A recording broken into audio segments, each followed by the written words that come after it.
Bom dia a todos, todas e todos aqui no Brasil, e boa tarde, Amab, na Suíça, e a quem estiver assistindo a nossa transmissão pelo YouTube na quinta-feira.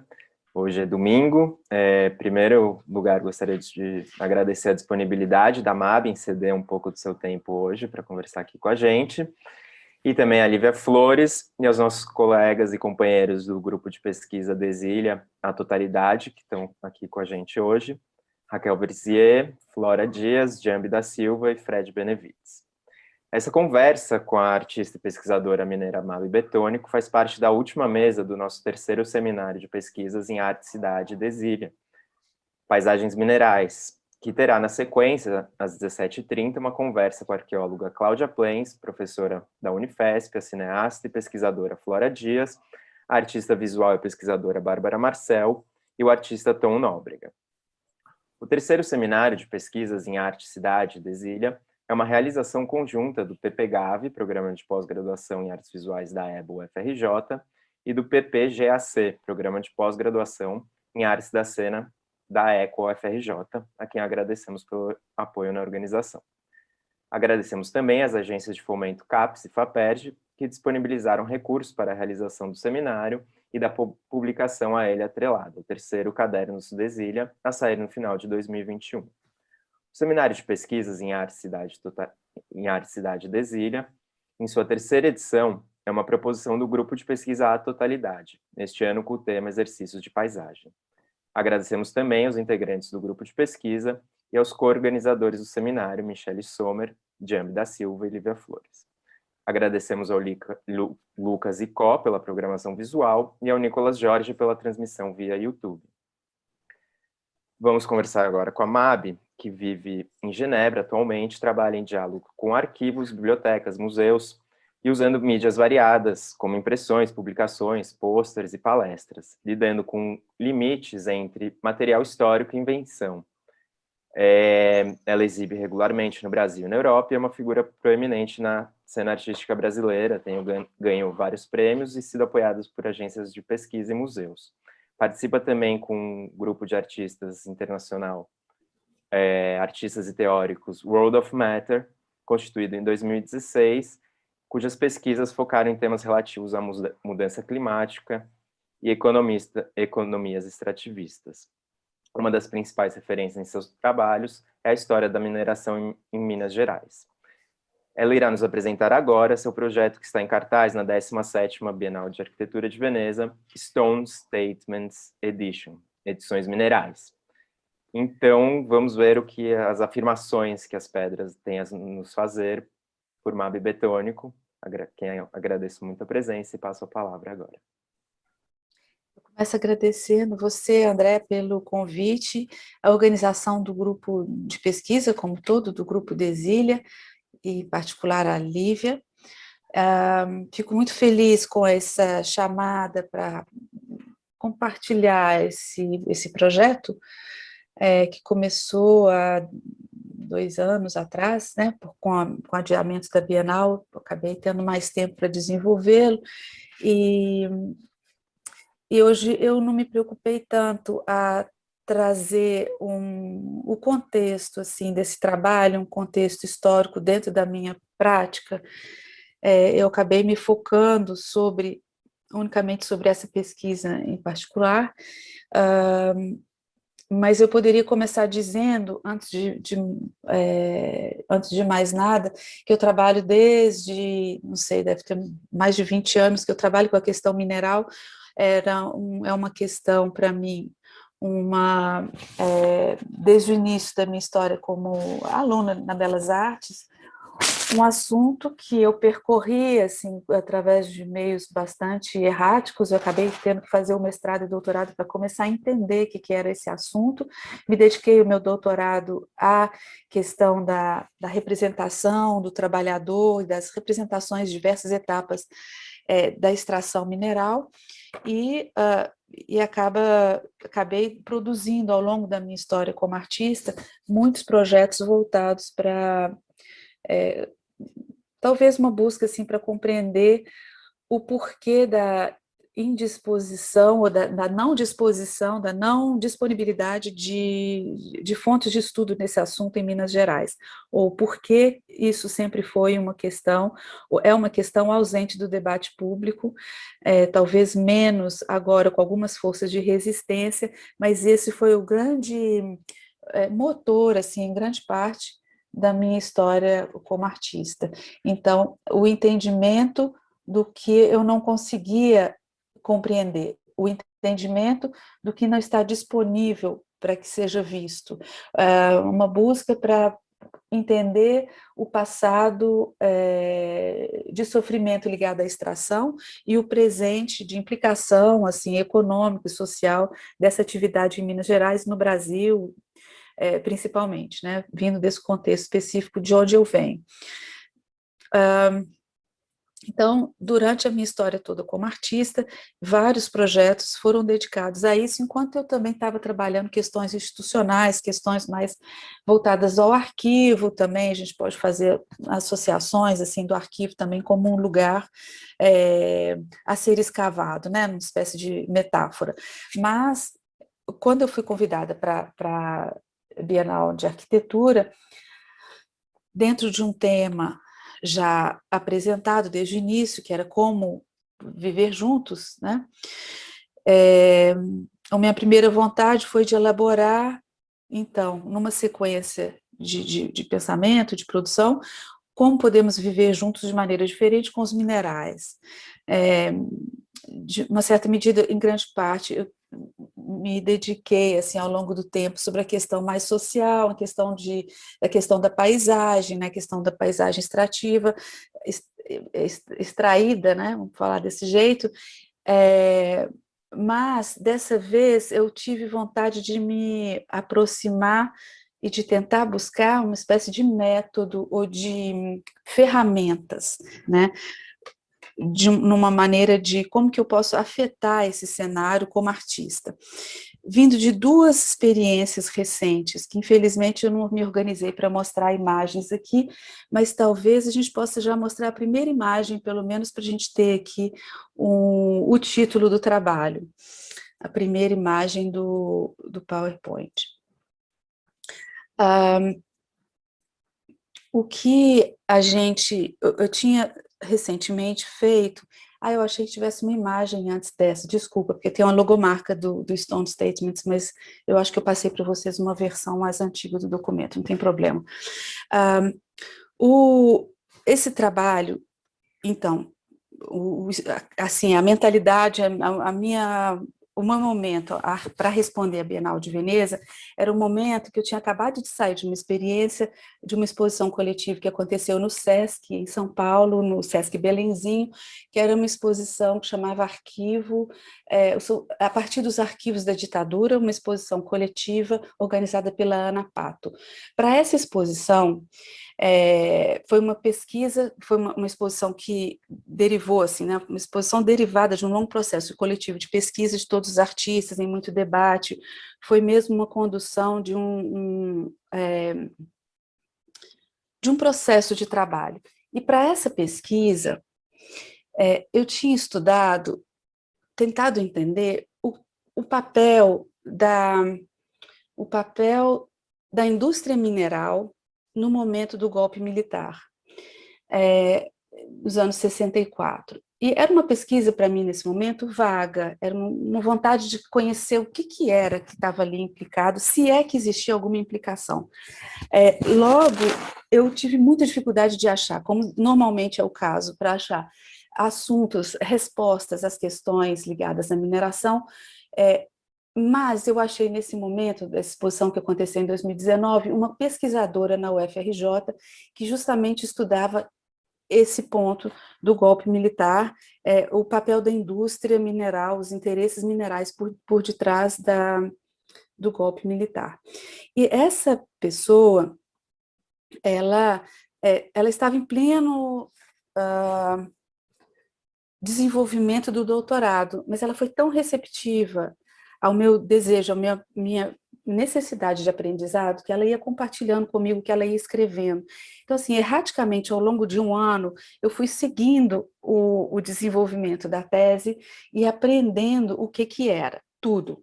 E foi um estudo muito interessante, porque imediatamente a resposta dela foi o papel da indústria no momento do golpe.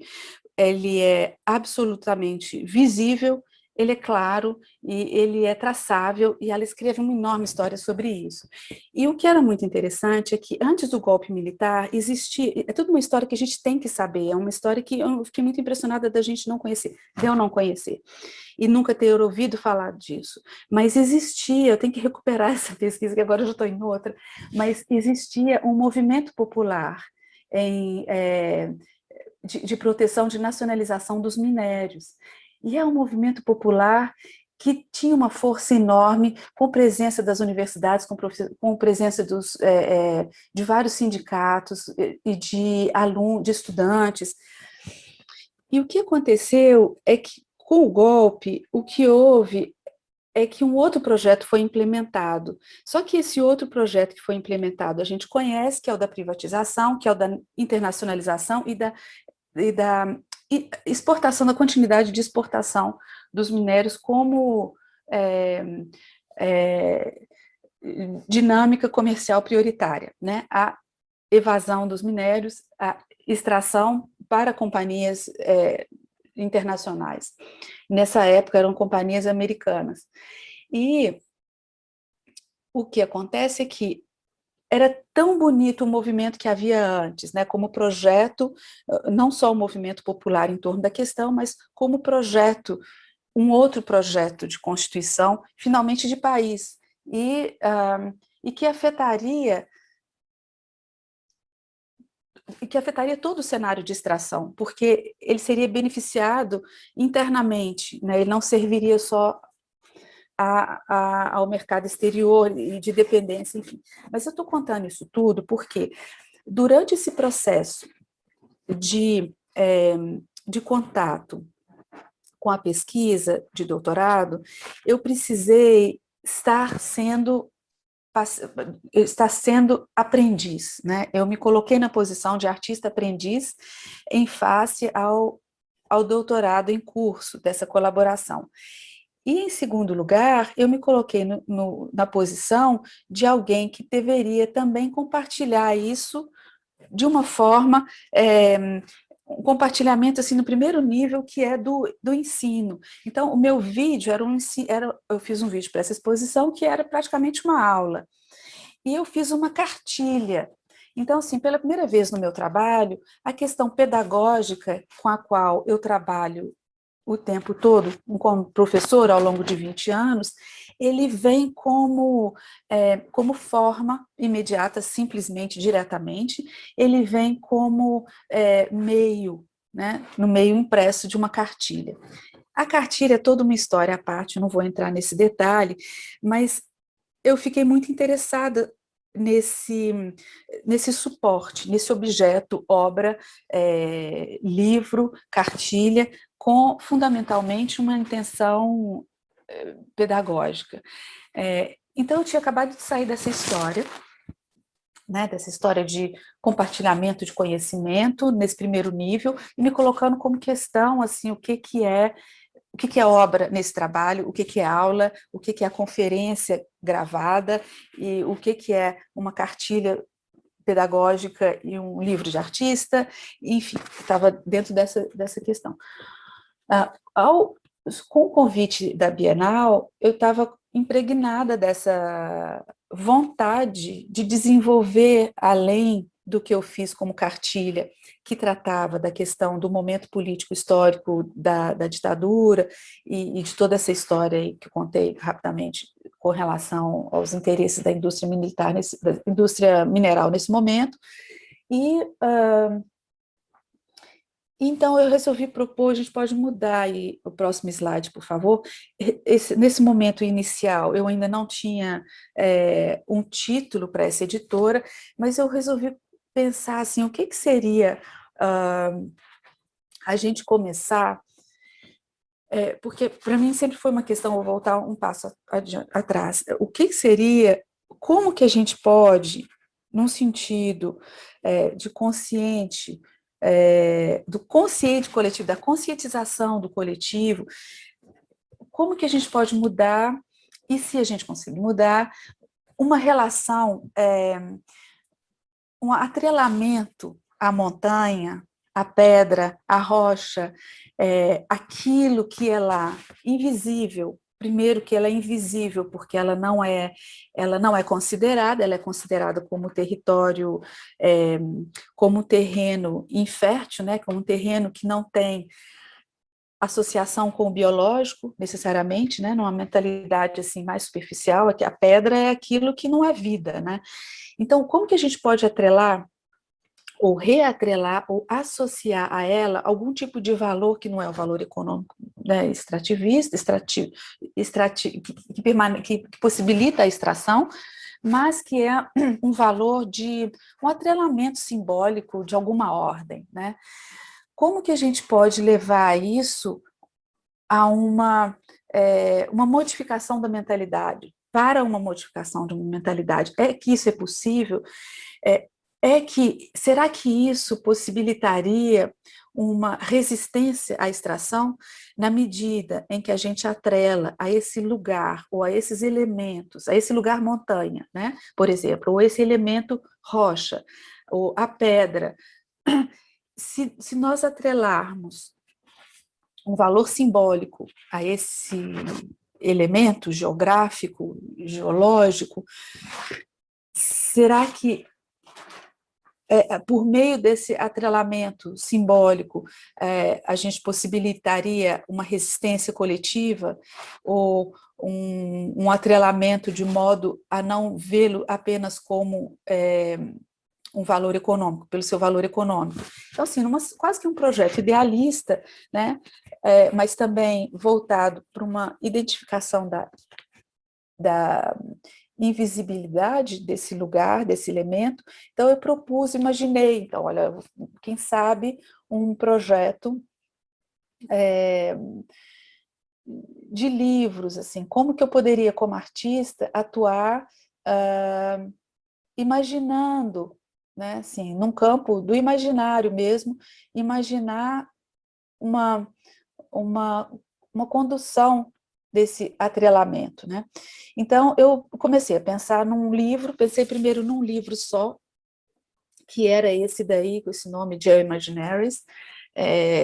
Como é que seria, por exemplo, fazer um livro pedagógico de várias matérias diferentes e que tudo se cruzasse por meio do uso de pedras como veículo. Então, literatura e pedras, arte e pedras, geografia e pedras, filosofia, física, matemática, biologia e história, por meio das pedras, ou com pedras, ou sobre pedras. Então, foi um livro imaginado, inventado nesse desejo de uma espécie de contaminação, né? Falar de contaminação não é um termo bom nesse momento que a gente está vivendo, mas de impregnação dessa questão num lugar dado, que é o lugar do ensino, não é? Também para falar, talvez, que eu fiz uma pesquisa junto com uma aluna em iniciação científica, muitos anos atrás, alguns anos atrás, em que a gente olhou os livros pedagógicos adotados pelo ensino público, não me lembro mais de quais anos, mas era o ensino médio, principalmente foi no ensino médio, como que os livros didáticos lidavam com a mineração. E é impressionante como que ela como sempre eu falo, ela é sempre quantitativa, né? Ela só é dada uma história que é considerada pelos dados do lucro da extração e quando há, da localização das riquezas no Brasil no mapa, de modo muito desencarnado, né? Porque é uma história fundamental para o Brasil. A história da indústria mineral, ela é fundamental, né, assim, para se pensar a formação do Sudeste, muito além de Minas Gerais, mas sem falar do meu contexto lá mineiro. Bom, então eu fiz o projeto nasce desse desejo pedagógico, um desejo de quase também um gesto de manifestação, né? Então, acabei constituindo não só um título de livro, mas uma maison editorial, né? Um projeto editorial que se chama Stone Statements Editions. A ideia do Statements passa também por uma questão militante, né? Questão do que eu tenho a dizer, do slogan. Então, eu fiz uma compilação, fiz uma espécie de série de livros, de capas de livro, onde eu anuncio coisas que eu considero urgentes de serem elaboradas, ou com uma espécie de desenvolvimento assim, de pistas para se desenvolver conteúdos, quem sabe, para chegar nesse lugar do possível, do reatrelamento, de sentido, né, assim, bom, a essas coisas, pedras, lugares da montanha. Então, a gente pode passar para a próxima imagem, por favor. Um segundo título, então comecei a imaginar assim, que o que poderia ser uma maison editorial em torno dessa questão. Inventei 5 títulos, fiz 5 resenhas. Aliás, nesse caso, eu não fiz uma resenha, que explica um pouco o livro, numa espécie de lugar de fotografia, de manifestação, de invenção de um espaço que é pedagógico, que é o da leitura. Então, são esses falsos livros que, na verdade, eu elaborei as capas de livros que não existem, né? Pode passar para o outro, por favor. Esse aí, Invasão Humana no Mundo das Pedras, é quase que uma espécie de ficção científica. Esse aí já é um livro infantil, que é um pouco a inversão, assim, quando pedras colecionam escavadores, que são os garimpeiros, as rainhas, os reis e os ladrões. Então, o que seria dessa inversão, né? Então, assim, atrelando diretamente uma espécie de vida para essas pedras, tendo todos esses abusadores, assim, como em redoma, assim. Essa é uma ilustração do Gilles Edouard, que é um ilustrador de livro infantil. Para cada capa, eu convidei um colaborador, então eu trabalhei num sentido bem coletivo mesmo, na minha vontade de que isso se afaste também do lugar do desenho autoral da artista, que não interessaria para mim, mas quem seria o ideal, quem seria a pessoa próxima de mim que eu conhecesse e que poderia ser um colaborador em potencial, que poderia vir a construir essa imagem junto comigo. Então, a imagem precedente é de um tipógrafo, quer dizer, é um desenhista de tipografia, um professor de uma escola em Basel, da Escola de Artes Gráficas em Basel, que também é artista plástico, que se chama Henrique Fontanille, que desenvolveu o desenho da palavra sobre a pedra. Aqui, então, é uma ilustração do Gilles Edouard, que é um escritor e ilustrador de livro infantil, bem conhecido, tem muitas coleções, assim, ele já é traduzido em muitas línguas, ele é franco-brasileiro, mora no Brasil. E, então, esse é o terceiro livro, tem um outro também, por favor, pode passar a próxima imagem, acho que é a Lívia que está manipulando, né? Então, esse aí é o penúltimo livro, não necessariamente nessa ordem, onde eu fui mais no sentido assim de pensar menos no sentido ficcional, né, dos últimos 2 livros, mas num sentido mais científico mesmo, num sentido mais científico, biológico, de imaginar o que é essa impregnação, o que é esse sentido do mineral, né, que forma nosso corpo, que está que conforma o vegetal, que está impregnado no humano, que está impregnado no animal, e que é constituinte desse mundo, e que, no entanto, em si, como pedra, como elemento mineral, como rocha, ele é visto como sem vida, né? Então, é esse título aí, Pensando Minerais com o Corpo. Então, eu anuncio lá, talvez eu vá traduzir aqui espontaneamente assim. Ciência não deixa dúvida de que existem minerais nos nossos pensamentos. Conexões celulares são feitas por minerais, como zinco, cobre, ferro e outros. Enquanto constituintes do cérebro, minerais ou eles são guardiões da memória. Eles também guardam a memória da Terra, a história da Terra incorporada nos estratos, né? Pedras são arquivos, mas enquanto minerais mantêm o passado, eles também são vivos. Biominerais são componentes de seres vivos, espalhados como poeira e outras partículas pelo corpo, abaixo da pele, impregnadas na pele, né? Como podemos compreender mais profundamente, compreender o corpo mineral como conectado com suas partes externas, ou mais especificamente, suas continuações, as pedras e as montanhas por aí, vistas como simplesmente commodities sem vida. Minas têm veios, pedras têm olhos, e existe hematita na hemoglobina. Então, esse texto, ele é quase que para mim, uma chamada, assim, vamos falar disso, né?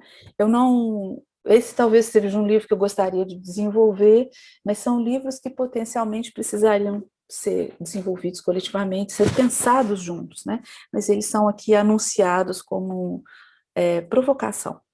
Aí a gente pode ver o próximo também, por favor. Então, e esse daí era uma proposição para pensar uma espécie de vocabulário, né, como podemos endereçar diferentemente essas coisas, essas pedras, rochas, pedregulhos, pedrinhas e montanhas, um vocabulário de aproximação.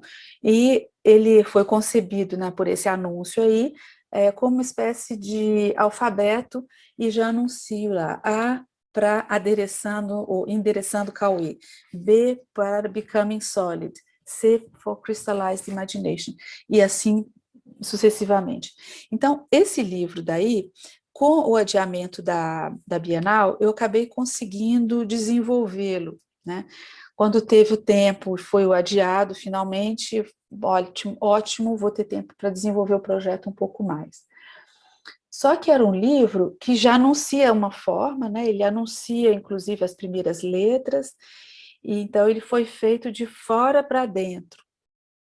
Então, eu fui convidando pessoas próximas, ou mais ou menos próximas, e cada vez menos próximas, cada pessoa para desenvolver a partir de uma letra do alfabeto. Então, foram encontros, assim, né? Como que essas pessoas foram chamadas? O projeto foi feito completamente sem dinheiro. A Bienal de Veneza, ela é uma estrutura bem restrita, assim, financeiramente, é muito, enfim, foi uma surpresa mesmo, a gente pensa que é uma instituição mesmo, com uma força e tudo mais, mas foi um projeto feito na raça, na vontade de fazer, sem financiamento, sem poder remunerar ninguém. Então, por isso eu fui pouco a pouco sentindo, né, a boa vontade das pessoas, que as pessoas estão fazendo, as pessoas estavam muito diante das telas, todo mundo cansado, será que as pessoas vão querer responder a isso? Então eu propus a cada um fazer um verbete, a princípio esse verbete era para ser meia página, eles começaram a vir uma página e meia, 2 páginas, então eu tive que limitar também por uma questão de formato, e também imaginando na tradução, porque tinha gente que colaborou em várias línguas diferentes, né, amigos de diferentes lugares, não só amigos também, mas alguém que falava, olha, você tem que falar com fulano, um artista tal, que faz o trabalho sobre isso, você vai... e fui descobrindo, assim, foi realmente um percurso colaborativo muito bonito, assim, porque, de maneira geral, em todos os casos, parecia, ou em quase todos os casos, tinha uma vontade, assim, ou já processos em curso, mas muitos processos de trabalho artístico ou científico que não encontravam necessariamente lugar e que compreendem como um elemento. Eu nunca tinha pensado sobre isso, estou improvisando agora, fazendo essa leitura agora, mas a recepção dos convidados, ela era tão generosa que me parece que é quase que como se fosse um desejo de somar força a esse movimento, quase que isso, né?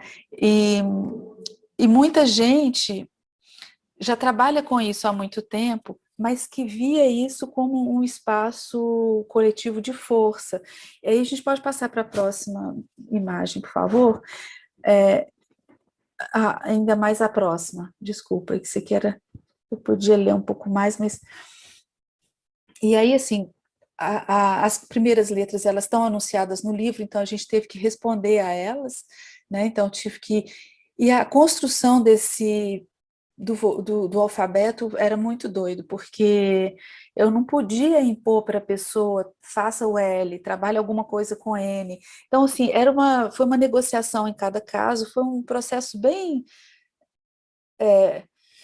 foi bem bonito, assim, de constituir, porque era uma negociação constante, porque se a pessoa cismava que ela queria o H, e já tinha alguém que ocupava o H, eu tinha que voltar na outra pessoa e falar, olha, será que você consegue começar o seu texto por isso aqui, que a princípio era para começar o texto, depois isso não deu certo, acabou sendo o título mesmo.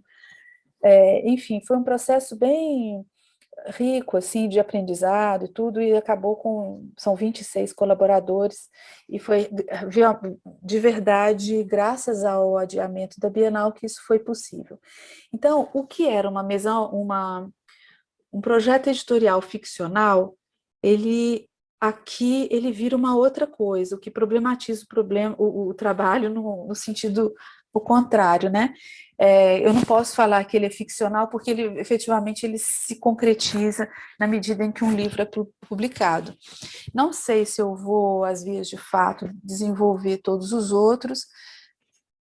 Eu acho que coletivamente posso até conseguir fazer, mas para a Bienal ele foi lançado, então a obra mesmo, né, assim, o que estava em exposição eram os cartazes. Acho que a gente pode passar outra página, eu não consigo ver o que tem. Então ali está o site, o link para download gratuito. Nós vamos tentar imprimir uma colaboração com uma pesquisa que eu faço aqui junto à França. Talvez a gente consiga imprimir uma pequena tiragem, mas a ideia mesmo é que ele seja disponível para download, que a pessoa possa imprimir algum texto específico e que tenha mobilidade de abrir e fechar e estar realmente disponível online. Então, a gente pode passar a imagem, por favor. E aí tem um QR Code que estava disponível, que está na exposição, né? Isso é uma coisa que eu vou ainda comunicar melhor, porque a gente fez uma correção ainda semana passada, mesmo que já esteja online, a gente ainda alterou ele um pouco. Mas pode passar a próxima, por favor. Então isso aí é uma imagem da exposição. Esses cartazes medem 1,75 m por 1,30 m, mais ou menos. E ali tem o QR Code que a pessoa pode acessar somente esse volume por enquanto. Então ele tem assim um toque que é um pouco como se fosse mesmo um stand, né, de anúncio de uma edição, de uma editora, e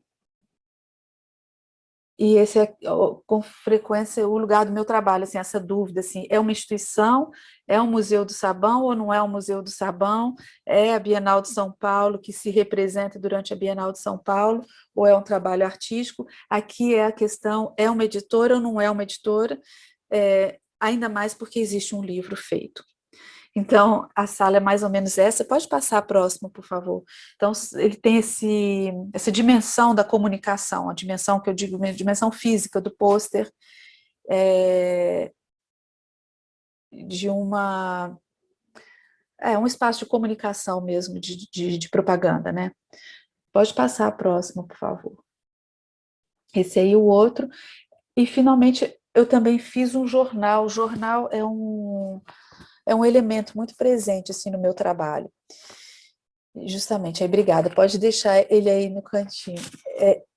O jornal, eu fiz um jornal que é feito único, é uma cópia só, impressa no papel jornal, e ele é feito para um vídeo. Então, ele também, nesse lugar, ele é um jornal ficcional, de certa forma, porque ele não tem uma circulação, porque ele não tem uma tiragem, ele é um objeto que se presta a um vídeo, né, registrado por meio de um vídeo. E é uma coleção de mais ou menos 100 transcrições de manifestações contra a mineração em várias línguas diferentes. Então, é uma pesquisa que foi feita na internet com alguns assistentes que a gente buscava, assim, né, protesto de mina no Chile, na Espanha, no Brasil, protestos contra contaminação por elementos tóxicos de mineração, enfim, todo esse espectro de rua mesmo, de manifestação pública. Então, a gente transcrevia os slogans, né, as demandas dos protestos, e a gente redesenhou em forma desse jornal. Né? Então, ele tem uma experiência tipográfica que remete a essa objetividade da rua, mas ele vem como uma espécie de índice coleção dessas vozes que protestam. Né? Então, esse gesto que é o do livro, ele se repete na rua, e essa mensagem que é da rua, ele entra no jornal. Então, tem esse desejo assim, de trabalhar também o gesto da militância, né? Assim, o gesto da demanda, de aportar, de carregar uma voz efetivamente contra uma situação ligada à mineração. Enfim, então é um índex, né, tem coisas bem impressionantes. Mas, assim, é uma pesquisa feita também dentro de um limite de tempo, ela não é exaustiva, ela é longe de ser exaustiva, a gente sabe que tem algumas empresas que são nomeadas, tipo Goldcorp, como está lá, tem algumas coisas contra a Vale, que não é difícil de achar, né? Tem muito problema com a Vale pelo mundo afora, mas, enfim, eu acho que é isso. Agora, a gente pode passar um pouquinho do vídeo, talvez, se ele estiver funcionando, Lívia. E enquanto ele está passando, a gente pode... Eu vou continuar falando um pouco.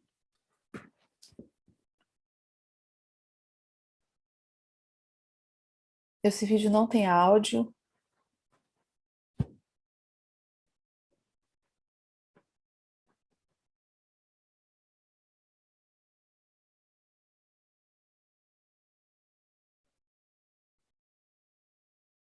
Aqui em Genebra, antes de eu fazer esse jornal, vou contar um pouco, assim, em Genebra tem uns espaços que são espaços de comunicação pública, onde as pessoas podem colar o que elas quiserem.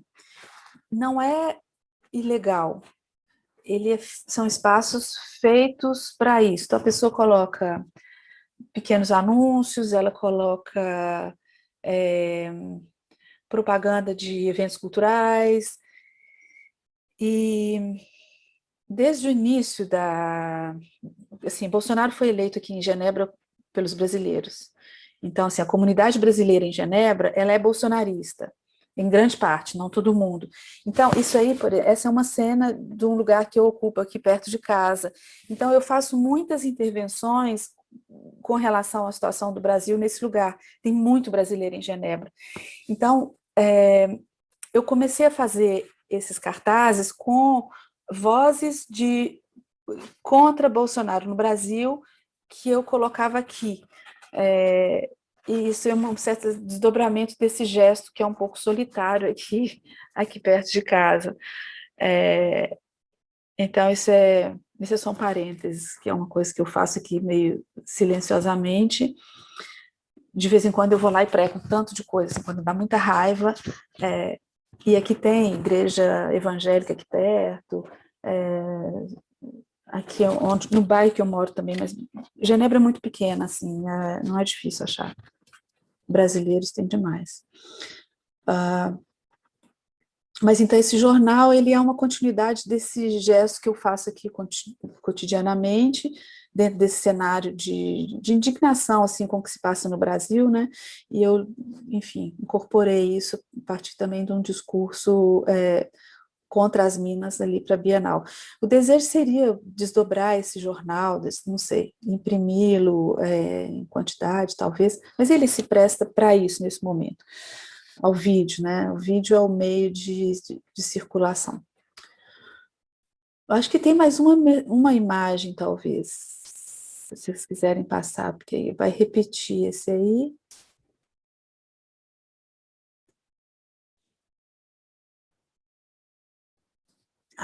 Esse daí é já não participa da mesma exposição, mas o Stone Statements Editions foi convidado para uma outra exposição com cartaz. Então, a gente fez uma espécie de quase que um poema que eu usei ao longo da preparação do projeto, identificando assim o que são pedras, né, como vistas como sem vida, estáticas, mas energéticas, permanentes, mas sempre à disposição, eternas, com vida longa, complexas, bonitas, mas sempre atreladas ao econômico. Então, é um texto que vem de um lado cartaz como assim, e do outro lado tem uma... Você pode passar a outra imagem, por favor?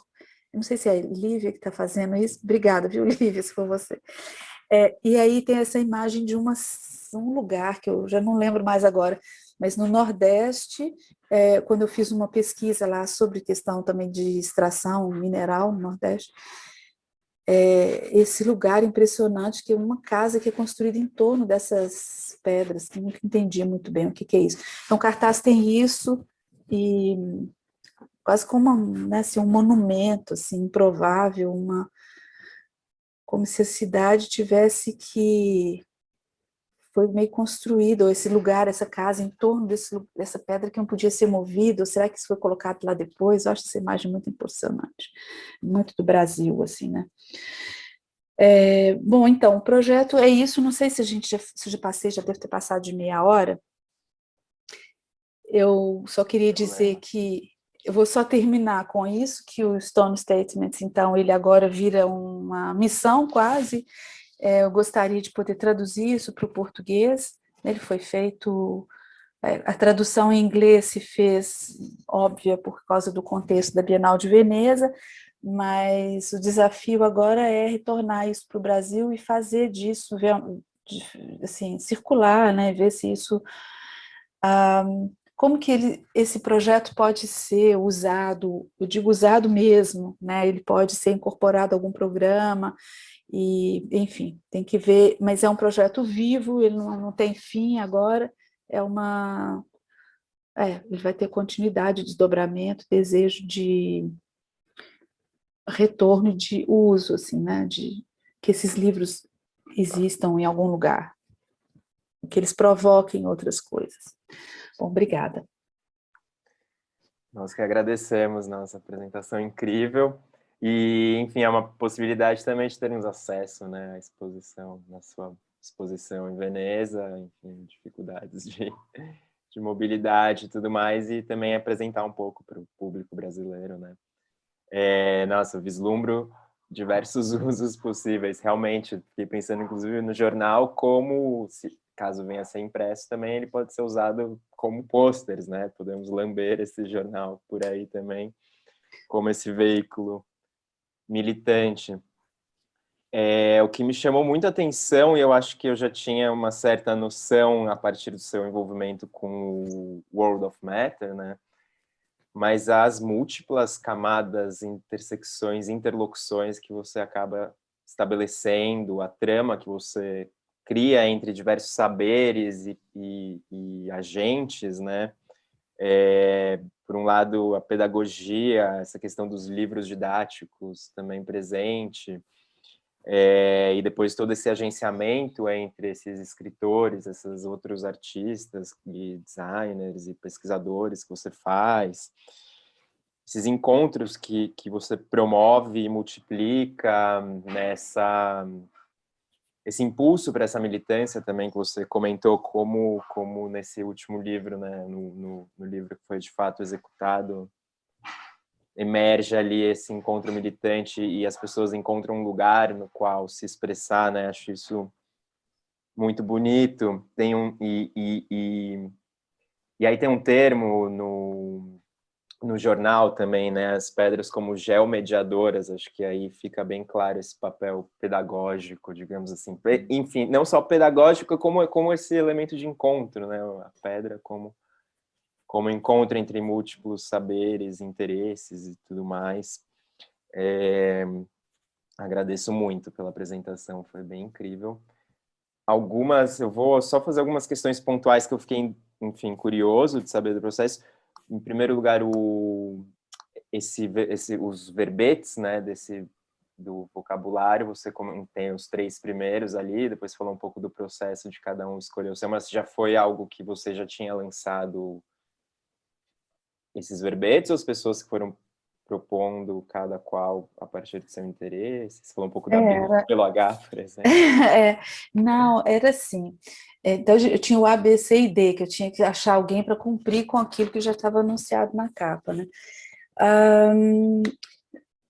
Era por conversa, assim, olha, o que você está fazendo agora, o que você consegue fazer, né? Porque às vezes tem pessoas que têm projetos, por exemplo, geográficos, geológicos de muito tempo, mas naquele momento ali está fazendo outra coisa, assim, até que incorpora isso.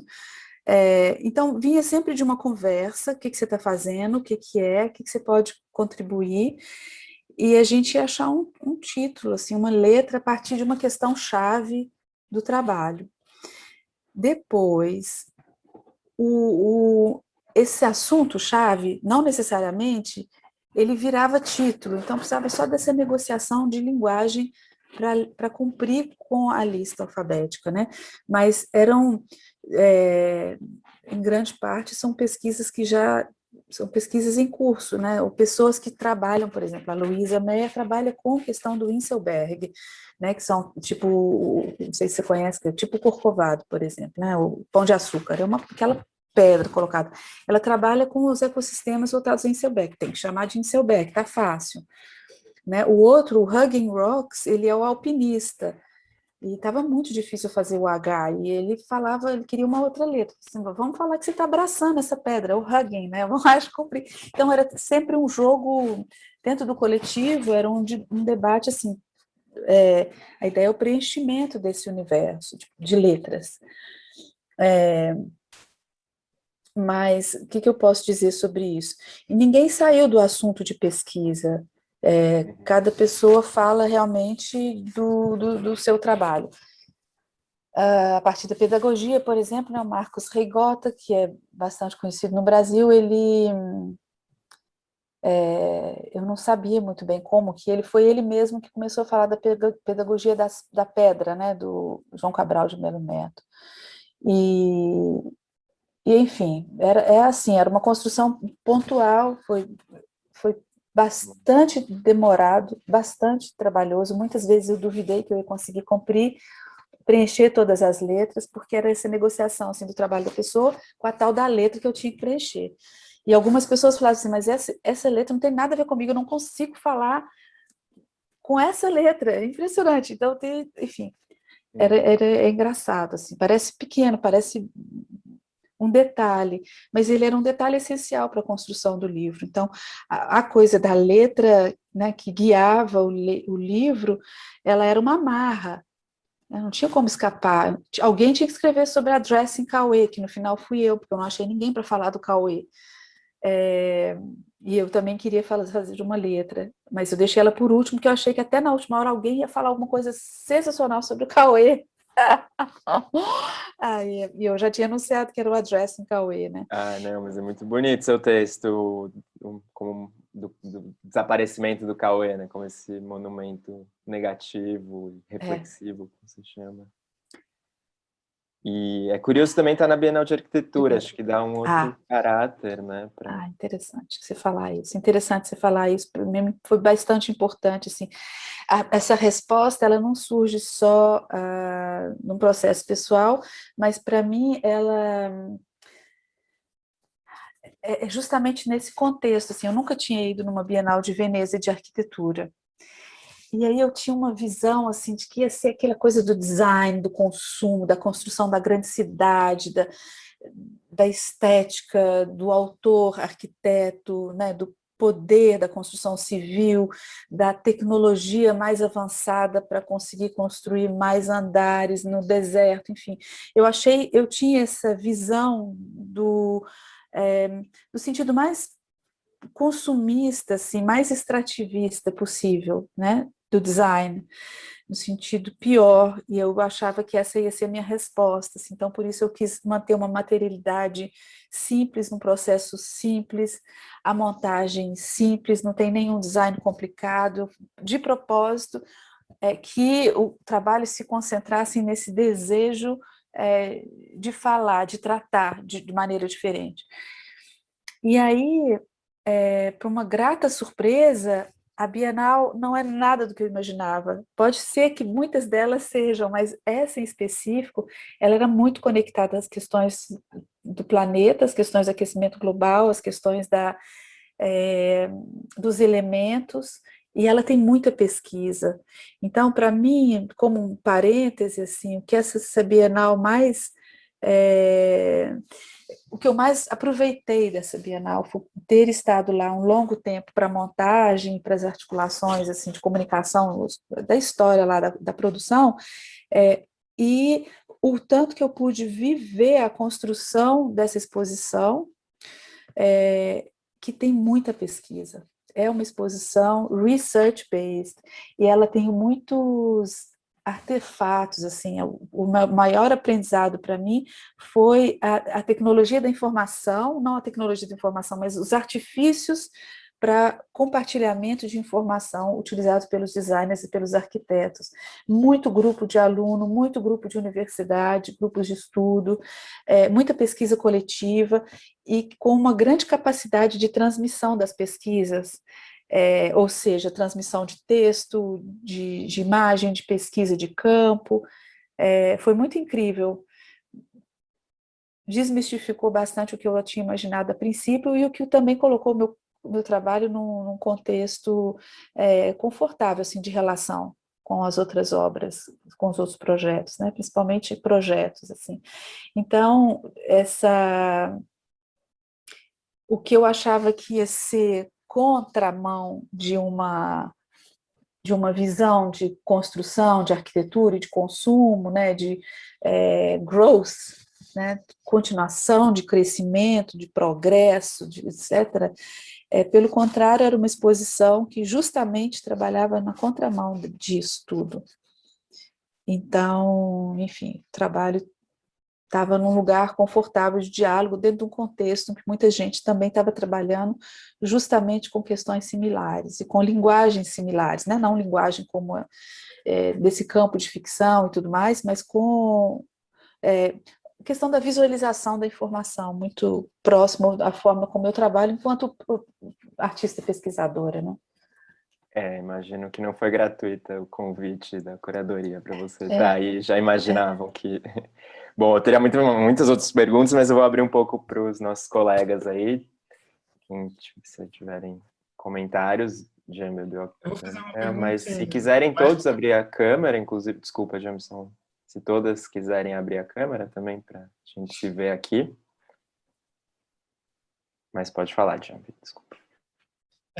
Não, eu estava tomando notas e tal, e não é exatamente uma pergunta, acho que é mais assim, pedindo para você falar mais sobre.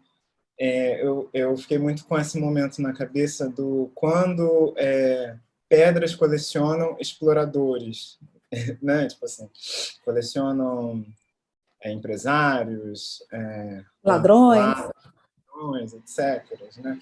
Acho que isso fala muito também sobre uma dinâmica, enfim, dos campos das artes, né, e sobre campos da humanidade como um todo. E aí eu fico pensando assim, né, esse trabalho tão interessante, quando ele entra também em uma Bienal de Arquitetura, ele também entra dentro de um campo onde existem os investidores da sociedade civil, né, tipo os arquitetos, os engenheiros, as próprias pessoas que também trabalham com essa especulação. Você acha que existe uma força possível transformadora dentro desse campo, ou que essas forças eventualmente elas se anulam assim dentro dessas posições que a gente assume nesses lugares, né? Como é que você sente isso, Mabi? Olha, era isso um pouco que eu estava tentando dizer. Eu não sentia nessa exposição esse impulso construtivo, desenvolvimentista, pró-arquitetura, pró-crescimento. Pelo contrário, é uma exposição que questiona isso, é uma exposição que questiona justamente, fala dos recursos, que busca alternativas de construção, não vou dizer mais ou menos ecológicas, mas de construção de menos impacto.